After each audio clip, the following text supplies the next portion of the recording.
Okay, New Barrio Road going to site.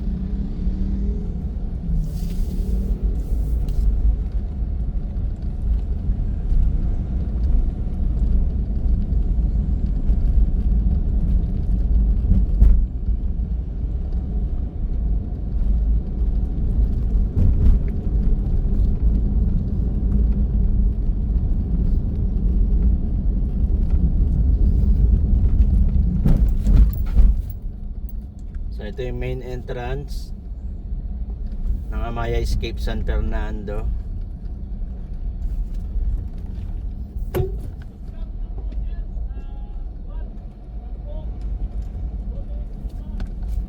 Okay, dire-diretso tayo pag may sticker na. Ganun talaga.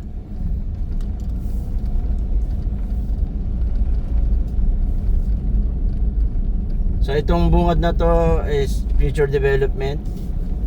Last sector.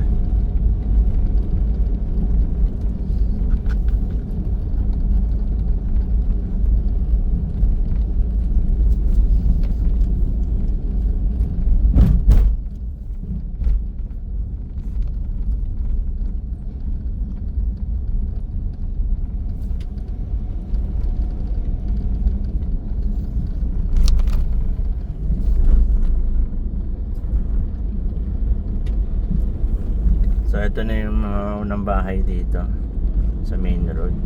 Yun yung amenities. Andito rin naka-locate yung swimming pool. Ayan po.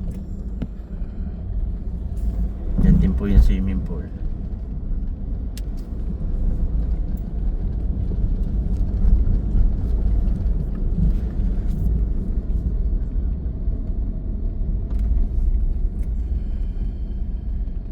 Residential and another amenities po nandun sa kabila. Doon po matatagpuan yung basketball court,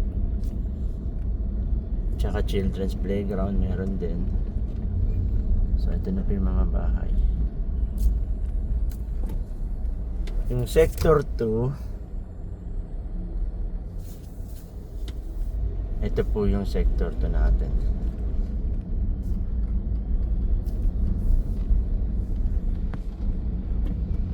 So ito yung model natin, sector 2, model house. Ay, may nag-grass ka. So sinisimulan na po yung sector 2. So expect po yung price increase kasi nag-start na po silang mag-develop. So ito na po yung sector 2 natin. Ito po yung mga nasisimulan na unit.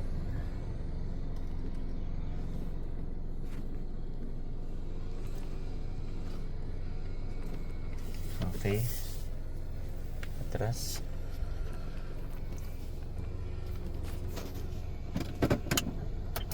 Daling ko kayo sa amenities, sa court at saka sa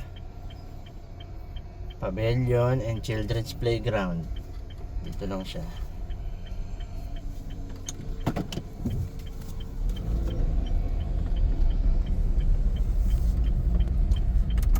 So nandito pa rin tayo sa sector 1. Ito yung sector 1. Ang difference ng sector 1 sa sector 2, halo po yung sector 1, tsaka bare finish po up and turnover. Yung sector 2 po, finish na yun. And then 2-story lang po lahat ng itatayo doon. Single home 60.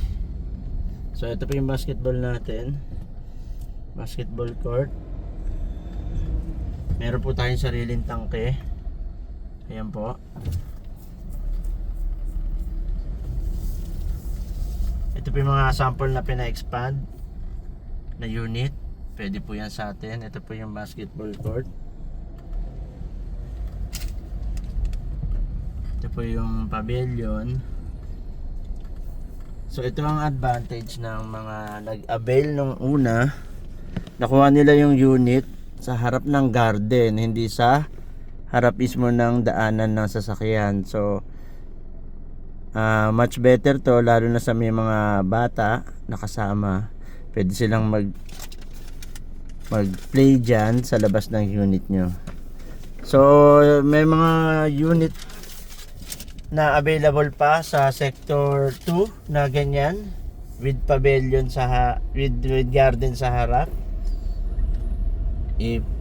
Sa ngayon po meron pa, but in the future I don't know, kasi yun yung unang nauubos kasi maganda po yung location niya. So ito po yung sector 1, sold out na po to. Sector 2 na po yung available, and then limited na lang din po yung unit sa sector 2.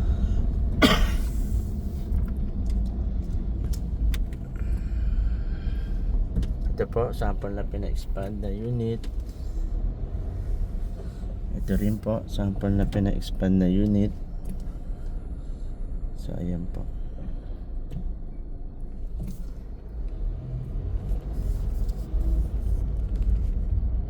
So yun lang po. Maraming salamat.